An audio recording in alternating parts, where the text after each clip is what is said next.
And so what we're going to do is have a couple of testimonies. Kevin, why don't you come up, brother? You got 10 minutes. Okay. My name's Kevin Borrino.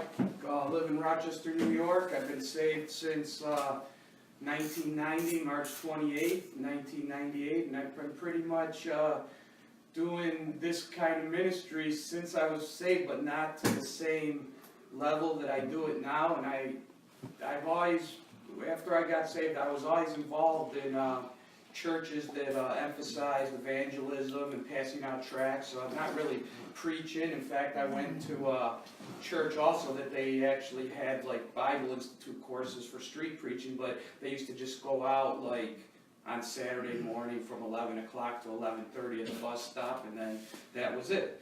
But even before then, I really don't remember the exact calling that I had that I opened my mouth, but I used to pass out tracts a lot, and I can remember the first time I felt inclined to do it. I went to the street corner, and I didn't even know what to say, so I just pulled out I had a fellowship tract lead, the open door, yeah, I think it was the empty tomb. I can't remember exactly which one it was, but I didn't know what to say, so I just opened it up and just started reading it.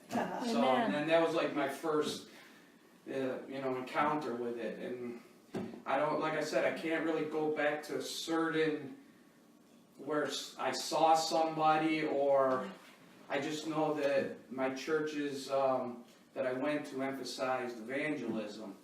But then what really happened to me is I used to go out to the bus stops, and mostly my ministry was not preaching. It mostly was just passing out tracts and then maybe saying a few things for a minute or two, and then go back to passing out tracts. So I didn't really have like a preaching ministry, but then I still, like I was saying in this, while we were talking at fellowship time, there was guys before me where I live that even before I started preaching, there was at least a couple generations of the churches that I went to where there was men that were out on the streets preaching. I didn't really know them, but there was, a men in those churches that paved the way long before I even went out there.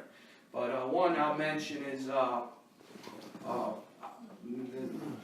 friend of mine. His name's Kevin Deegan, and I'm not going to say that I was really mentored or nothing like that, but even, I hate to say this, but Kevin, I'm sorry, but as soon as he, started getting people involved in street ministry, people didn't adhere to him too good at church.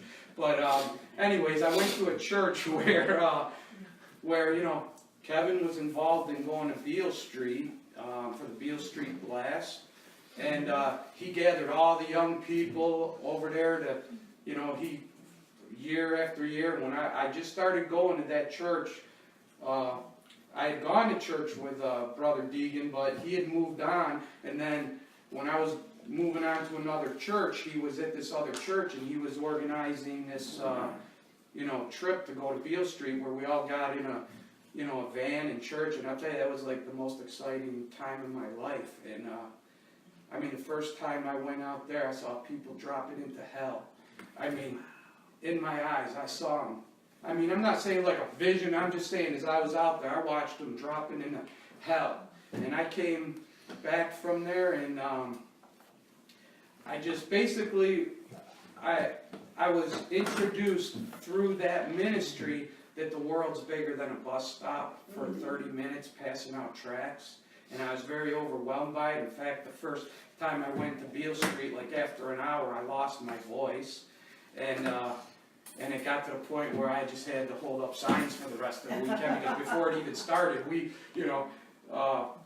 the bunch of guys that I was with, they used to go out early in the morning hours, 1, 2, 3, even before this thing started. We got out there the night before, and I lost my voice, I couldn't even preach. But anyways, after I got back from there, I really had a vision of more what the world is, and that's how I got into where I'm at now.